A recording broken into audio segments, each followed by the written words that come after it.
In 1990, then Secretary of State James Baker was the first high-level American official to meet with Nelson Mandela after his release from prison. Secretary Baker is with us now from the Baker Institute at Houston's Rice University. Good morning. Good morning, Charlie. Mr. Secretary, tell us what it was like when you met Nelson Mandela that first time. What were your impressions of him? How did he surprise you?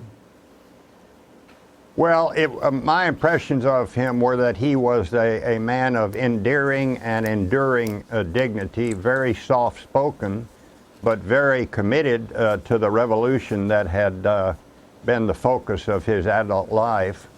I was also surprised, quite frankly, by the kind words he had for the last apartheid president of South Africa, F.W. de Klerk.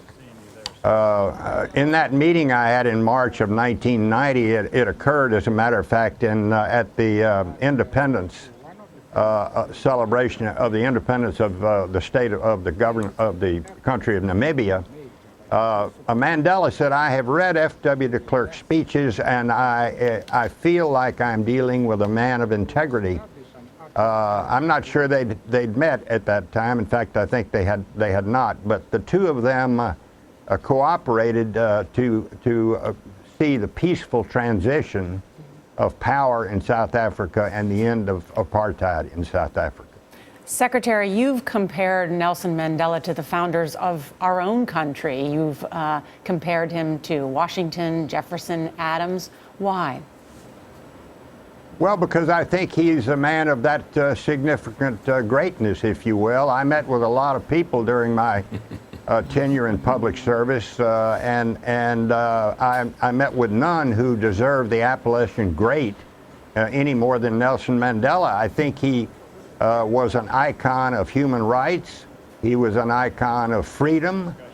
He was an icon of reconciliation and forgiveness, if you will, having forgiven his captors of 27 years.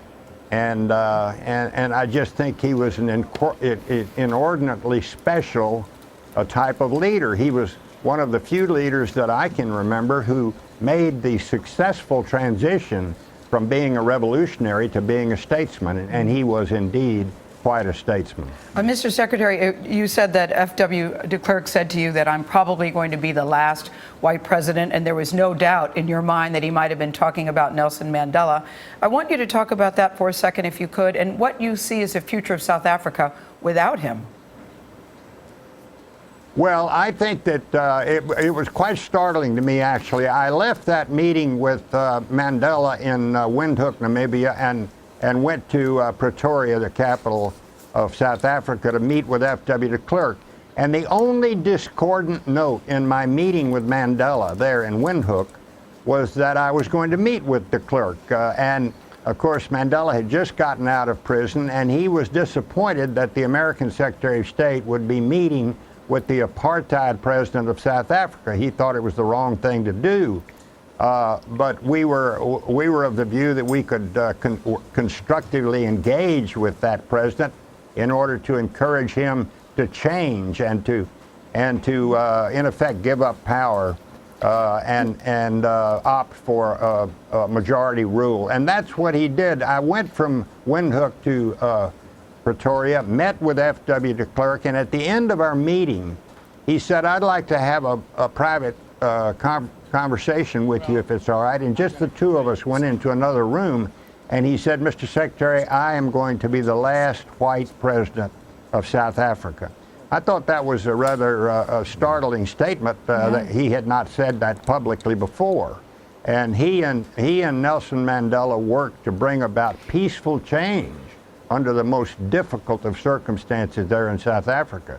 What is the future of South Africa without Nelson Mandela? Well, I think a lot of the groundwork has been laid by him and his followers with the ANC, and I'm optimistic, frankly, about the future of South Africa. There are a lot of things that need to be done economically, of course, but at least there is now freedom and a form of democracy there in South Africa. All right, Secretary Baker, we thank you.